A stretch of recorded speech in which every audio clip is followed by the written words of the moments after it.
आजची रेसिपीचं नाव आहे कैरीचा छुंदा। तर इथे मी एक लांबट कैरी घेतलेली आहे।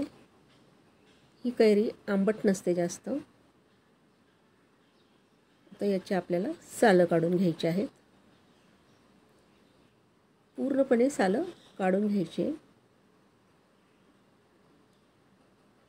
आणि साल काढून घेतलं की आपल्याला ही कैरी आपल्याला किसून घ्यायची आहे। ही कैरी साधारण 400-450 ग्रॅम असेल। मी काय मोजून घेतलेली नाही आहे, पण मी अंदाज सांगते की जास्तीत जास्त अर्धा किलोच्या थोडंसं कमी आहे। तर कैरीचं आपण सगळं पूर्णपणे सालं काढून घेत आहोत।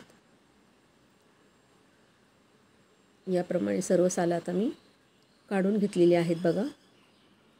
हे पहा, थोडंफार राहिलं तरी चालतं, असं काही नाही, पण शक्यतो सालं काढून घ्यायची, कारण साल कसं कडक असतं। आणि आता ही कैरी आपण सगळी किसून घेणार आहोत। किसणी जराशी मोठी मध्यम घ्यायची आहे, फार बारीकही घ्यायची नाही। आल्याची किसणी नाही घ्यायची शक्यतो, आणि फार मोठी पण घ्यायची नाही, म्हणजे किस असा छान दिसतो। तो मोठा असला तर तो जरासा दाताखाली येऊन जरासा आंबटपणा जाणवतो। आणि कसं छुंदा करण्यासाठी शक्यतो आपण जर कैरी अशी कमी आंबट घेतली तर टेस्ट आणखी छान होते, आणि गूळ पण कमी लागतो। आपल्याला गूळ टाकूनच करायचं आहे हे पदार्थ। इथे मी सर्व कैरीचा किस बघा करून घेतलेला आहे। हा साधारण 1 ते 1.5 वाटी कैरीचा किस झालेला आहे। बघू शकता तुम्ही, छान मस्तपैकी कैरीचा किस पडलेला आहे। आणि आता हा कैरीच्या किसाबरोबर आपल्याला आता इथे गूळ घ्यायचा आहे। या वाटीने हा कैरीचा किस 1.5 वाटी झालेला आहे। आणि आता आपल्याला यामध्ये गूळ घ्यायचा आहे। वाटीमध्ये साधारण 1.5 वाटीला निम्मा गूळ घ्यायचा आहे, म्हणजे पाऊण वाटी। आणि पाऊण वाटीला थोडंसं वरती मी घेतले, म्हणजे 1 वाटीला कमी घेतलेला आहे। बघू शकता तुम्ही, एवढा गूळ मी घेतलेला आहे। जर तुमची कैरी आंबट असेल तर तुम्ही जास्त गूळ घेऊ शकता, म्हणजे ते आंबटपणा जरा कमी होईल पदार्थाचा। तर मी कढई ठेवली, कढईमध्ये जरा आपल्याला तेल टाकून घ्यायचं आहे। मस्त अशी जिरे मोहरीची आपल्याला यामध्ये फोडणी द्यायची आहे।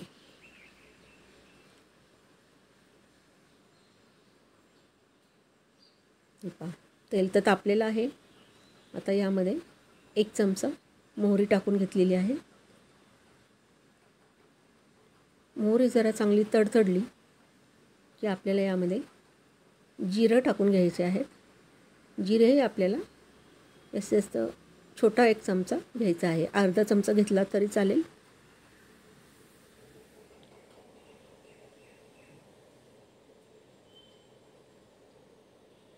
जिरे मोहरी आता तडतडली आहे।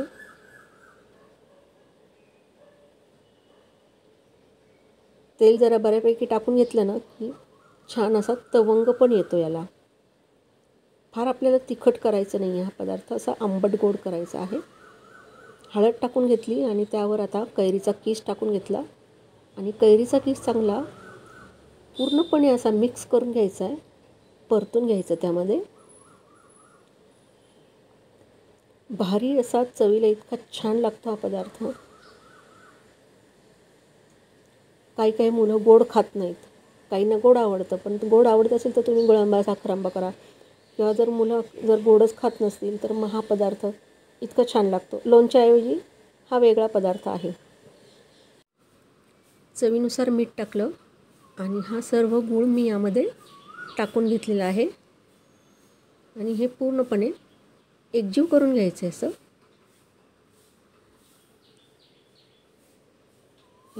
तेलामध्ये पूर्णपणे असं परतला गेला पाहिजे तो किस। आणि गुळामुळे काय होतं गुळामुळे या पदार्थाला जरासं पाणी सुटतं आणि कलर पण इतका भारी येतो. बघा काय कलर सुंदर दिसतोय.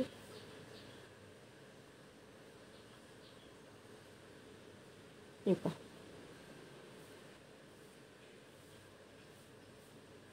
अजून मी थोडासा गूळ मला कमी वाटला म्हणून मी थोडासा 1-2 चमचे मी गूळ यामध्ये टाकून घेतलेला आहे की आंबट नको लागायला कैरी. हा पदार्थ कसा आंबट गोड तिखट असं छान चवीला छान लागतो आहे. पहा मी इथे 1 चमचाभर, जास्त आपल्याला तिखट करायचं नाही आहे तर 1 चमचाभर मी इथं तिखट टाकून घेतलेलं आहे.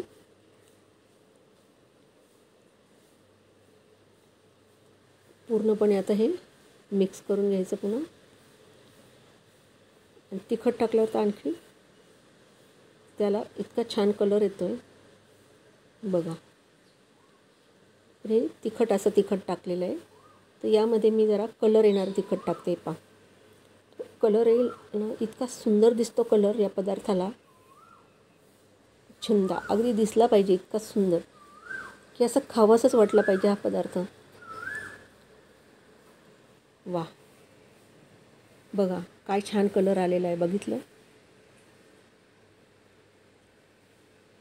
हा तोंडी लावण्याचा पदार्थ तुम्हाला आवडला तर तुम्ही नक्की ह्या व्हिडिओला लाईक करा. आमचं चॅनल नगरची आजी याला तुम्ही सबस्क्राईब करायला विसरू नका. हे पहा आपला छुंदा आता जवळजवळ तयार झालेला आहे.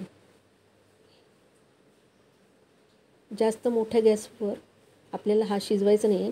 मोठा गॅस ठेवला तर काय होतं, खाली लागतं, करपतं आणि त्याची चव बिघडते. म्हणून हे बारीक गॅसवरच आपल्याला हा करून घ्यायचं आहे. तयार झाला. आता मी एका वाटीमध्ये काढून घेते.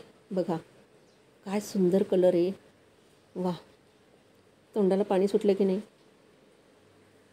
चला तर मग लवकर सबस्क्राईबचं बटन दाबा, व्हिडिओला लाईक करा आणि शेअर करायला विसरू नका बरं का मैत्रिणींनो. चला तर मग पुन्हा भेटूया पुढील व्हिडिओमध्ये लवकरच नगरची आजीमध्ये. अच्छा बाय.